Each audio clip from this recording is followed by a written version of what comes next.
Video kana keessatti furmaata bilbila dafee chaarjii fudhachuu didee isiniif qabadhee dhufee jira. Egaa namoonni baay'een karaa komantiitiin gaafii gaafatan keessa bilbilli kan koo chaarjiin isaa dafee hin guutu, yeroo dheeraa narraa fudhata, sa'aatii dheeraa narraa fudhata kan jedhu gaafiiwwan baay'eetu ka'a. Video kanaan dura hojjedhe tokko irratti furmaata bilbila chaarjii fudhachuu didee jedhee video isiniif hojjedhe jalatti bilbilli kan koo dafee chaarjii hanga sa'aatii 6tti fuul hin jedhu, sa'aatii 6 narraa fudhata namni jedhee gaafatee jira. Namoota baay'eetu waa'ee kanaa gaafata. Bilbilli keessan sababoota 4 kan yeroo dheeraa isinirraa fudhatu, chaarjiin isaa yeroo dheeraa akka fudhatu godhan sababoota 4 isiniif dhiyeessa. Sababoota kanneen erga isinitti mee booda immoo akkaataa ittiin sirreeffachuu dandeessan tokko tokko isaatiin video kana keessatti kan ilaallatu. Egaa waa'ee chaarjiitiin wal qabatee bilbilli kan koo dafee hin guutu chaarjiin isaa warroonni jettan, dafee naaf hin guutu warroonni jettaniif gaafii keessaniif deebii isiniif ta'a jechuudha. Videoon kun video kana hanga dhumaatti daawwachuudhaan irraa fayyadamaadha. Assalamu alaikum warahmatullahi wabarakatuh. Ashama harka fuudhee akkam jirtan dhaggeeffattoonni YouTube channel Sofu Marapi bakkuma jirtanitti nageenyi kan koo kan jaalalaa fi kan kabajaa isin haadha qabu jecha video kanaan bilbila dafee chaarjii hin guunne yookaan immoo hin fudhanne yeroo dheeraa isinirraa fudhatu akkaataa ittiin sirreeffachuu dandeessan sababoota isaa wajjin ilaalla. Hanga dhuma video kanaatti daawwachuun dagatinaadha. Obboleewwan yeroo jalqabaatiif gara YouTube channel kanaatti dhuftan, YouTube channel kun YouTube channel barnootaati waan ta'eef subscribe gochuudhaan gara maatiiwwan keenyaatti dabalamaadha. Video kana immoo like share gochuudhaan hiriyoota keessan dhaqqabaadha. Gara barnootichaatti. Egaa namoonni baay'een yeroo baay'ee gaafii gaafatan keessa bilbilli kan koo dafee chaarjii hin guutu kan jedhu ni baay'ata.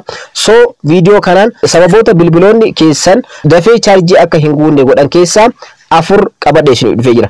Jalqaba irratti bilbila keessan haaromsuudha. Sababni tokko bilbilli keessan old model yoo ta'e yookaan immoo bilbilli keessan softwarein isaa yookaan hin haaromne ta'e so bilbilli keessan dafee chaarjii fudhachuu ni dadhaba jechuudha. Chaarjiin bilbila keessanii sistema keessa jira waan ta'eef sistemni sun yookaan immoo softwarein bilbila keessanii sun dadhabaa yookaan dhufu ta'e dafee chaarjii fudhachuu hin danda'u jechuudha. Kanaafiyyuu softwarein bilbila keessanii amma ji'a 2 ji'a 3 ji'a 6 akkasitti yoo haaromsitan baay'ee murteessaadha jedhee yaada. So sababni tokkoffaan isa kanadha. Kana sirreeffachuudhaaf software bilbila keessanii update gochuudhaaf bilbila keessan gara setting bilbila keessaniitti ni deemtu. Ergasii immoo setting bilbila keessanii keessa erga seentanii booda bakka search bar kanarratti search gochuu dandeessanii software update jettanii yoo search gootan salphamatti software updatein isinii dhufa jechuudha. Dhaggeeffattoota kan koo software update ka jedhu isinii dhufa, isarra click gochuu ni dandeessan. Salphamatti immoo software update argachuu yoo barbaadan immoo akkana keessa gad dhufuudhaan dhaggeeffattoota kan koo akkuma sanatti argatan gara dhumaarratti software update ka jedhu kan of danda'e ni argattu jechuudha. Akka tasaa garuu jalqaba irratti isiniif hin dhufu taanaan bakka search bar sanarratti software update jedhaati search godha. Fakkeenyaaf ani software update ka jedhu kanarratti click godhee ergasii immoo download and install ka jedhu ni argama. Isarra click gochuudhaan wifi fayyadamuu yoo barbaadan wifi filattanii data filachuu yoo barbaadan data filattanii jechuudha. Ergasii immoo check isiniif godha jechuudha. Akkuma sanatti argattan your software is update naan jedha. Inni kan koo update ta'ee jira. Akkuma sanatti argattan guyyaatti update ta'ee asirra kaa'ee jira. February 1 irratti 2024 so already update ta'ee jira. Keessan garuu yookaan update hin ta'in ta'ee dhaggeeffattoota kan koo salphamatti download godhee hangalakkee percentage isaa san jechuudha.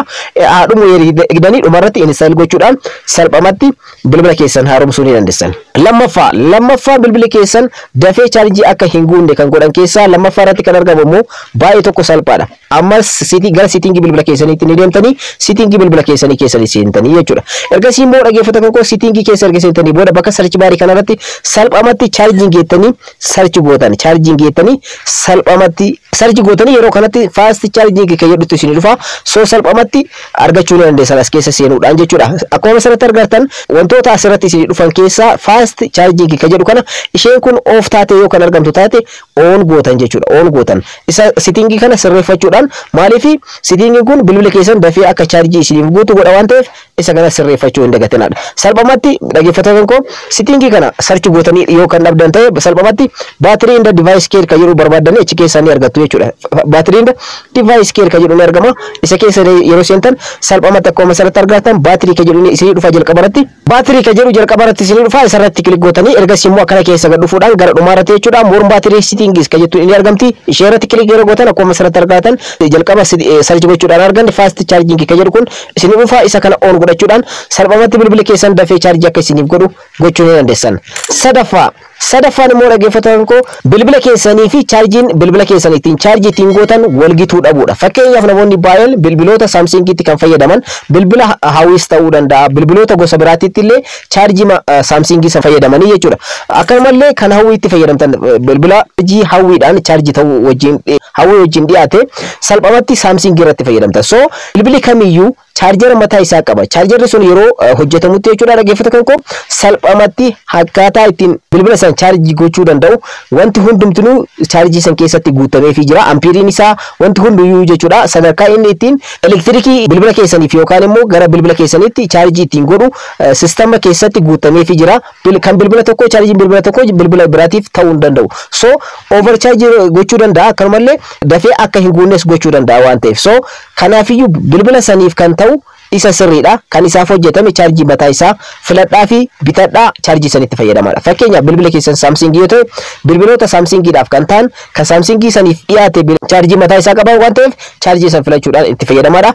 Bilbila gosa gosaan ta'e yoo kan qabaatan ta'e chaarjii san filatuu qabdanii jechuudha. Chaarjiin moobaayila Samsungiitiif hojjetame bilbiloota biraatiif dafee akka hin guunne gochuu danda'a. Akkasumallee kan bilbiloota biraatiif kan hojjetame Samsung irratti dadhabuu danda'a waan ta'eef kanaafiyyuu tokko chaarjii bilbila saniif ta'u filachuu qabdan jechuudha. Inni kun isa sadaffaadha. Afraffaa fi inni xumuraa baatiriin bilbila keessanii dafee akka hin guunne kan godhan keessaa asiidiin baatirii bilbila keessanii duudha.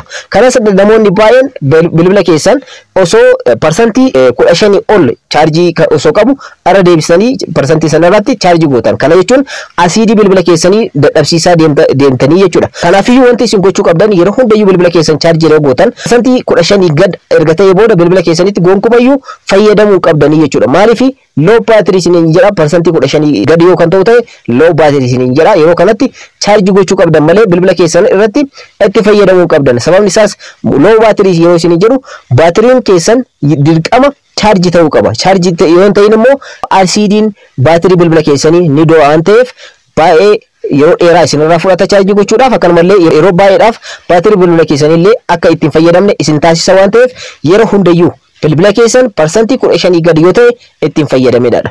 Akkanumallee parsantii 15 ol osoo qabu chaarjiin godinaadha. Sababni isaas asiidii baatirii bilbila keessanii isa guutamutu jira. So asiidiin sun akka du'u godha waan ta'eef kanas of eeggannoo irraa godhaa isinii jechuu barbaada. Obboleewwan gaafii kana gaafattan gaafii kanarraa deebii akka argattan abdiin qaba.